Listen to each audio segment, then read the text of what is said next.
வணக்க நண்பர்களே, இந்த வீடியோவில் நம்ம என்ன செய்தி பார்க்க போகிறோம்னா, நடிகை கௌதமியிடம் 25 கோடி மதிப்பிலான நில மோசடி, தலைமறைவாக இருந்த பில்டர் அழகப்பன் கைது.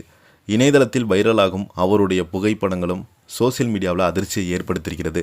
வாங்க என்ன தகவல் என்ன செய்தின்னு இந்த வீடியோவில் பார்க்கலாம். முதன்முறையாக நம்ம சேனலை பார்க்குறீங்கன்னா சப்ஸ்கிரைப் பண்ணாதவங்களாம் சப்ஸ்கிரைப் பண்ணிக்கோங்க. பெல் பட்டன் சிம்பல் அமைக்கி நம்ம சேனலோட நோட்டிஃபிகேஷனை எனபிள் பண்ணிக்கோங்க. நாங்கள் போடுற வீடியோ எல்லாமே உங்களுக்கு உடனுக்குடனே வந்து சேரும். வாங்க என்ன தகவல்னு பார்க்கலாம்.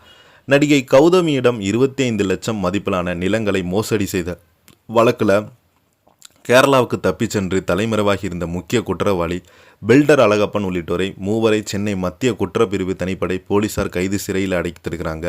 கடந்த 2004ஆம் ஆண்டு புற்றுநோய் சிகிச்சையின் போது தனது மகளின் எதிர்காலத்திற்காக ஸ்ரீபெரும்புதூர் மற்றும் ராமநாதபுரம் நிலங்களை விற்க குடும்ப நண்பருடன் கட்டுமான அதிபருமான ஸ்ரீ அழகப்பனிடம் கௌதமி பவர் ஆஃப் அட்டர்னி வழங்கியிருக்கிறாங்க. இந்த அதிகாரத்தை பயன்படுத்தி கௌதமியுடைய கையொப்பங்களை போலியாக தயாரித்து பல கோடி ரூபாய் சொத்துக்களை தங்களது பெயர்களும் நிறுவனங்களும் அழகப்பன் குடும்பத்தினர் மாற்றிக்கொண்டார் என்றும் புகார் கொடுத்தாங்க. சென்னை மத்திய குற்றப்பிரிவில் கௌதமி அளித்த புகாரின் பேரில் வழக்கு பதிவு செய்யப்பட்டு தேடப்பட்டு வந்த அழகப்பன் மற்றும் அவரது கூட்டாளிகள் கேரளாவுக்கு தப்பிச் சென்றதாகவும் தனிப்படை போலீசார் அவர்கள் தீவிரமாக தேடி பிடித்து கைது செய்தாங்களும் நீதிமன்றத்தில் ஆஜர்படுத்த அழகப்பன் உட்பட 3 பேரையும் உத்தரவின் பேரில் புழல் சிறையில் காவலில் அடைத்தாங்க என்றும் சட்டவிரோதமாக பண பரிவர்த்தனை தொடர்பாக அமலாக்கத்துறை வழக்கு பதிவு செய்து அழகப்பனுக்கு சொந்தமான சென்னை மற்றும் மதுரை இல்லங்களில் அதிரடி சோதனைகள் நடத்தி முக்கிய ஆவணங்களை கைப்பற்றப்பட்டுள்ளது.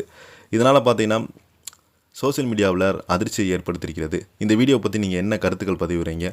நடிகை கௌதமி அவங்களுடைய கைதுக்கு வரவேற்பு விதமாக காவல்துறை அவர்களை பாராட்டி வருகிறாங்க. இந்த செய்தியை பற்றி நீங்கள் என்ன நினைக்கிறீங்க? கீழே உள்ள கமெண்ட் பாக்ஸில் மறக்காமல் பதிவிடுங்க. இந்த வீடியோ பிடிச்சிருந்தால் லைக் பண்ணுங்கள், ஷேர் பண்ணுங்கள். நன்றி, வணக்கம்.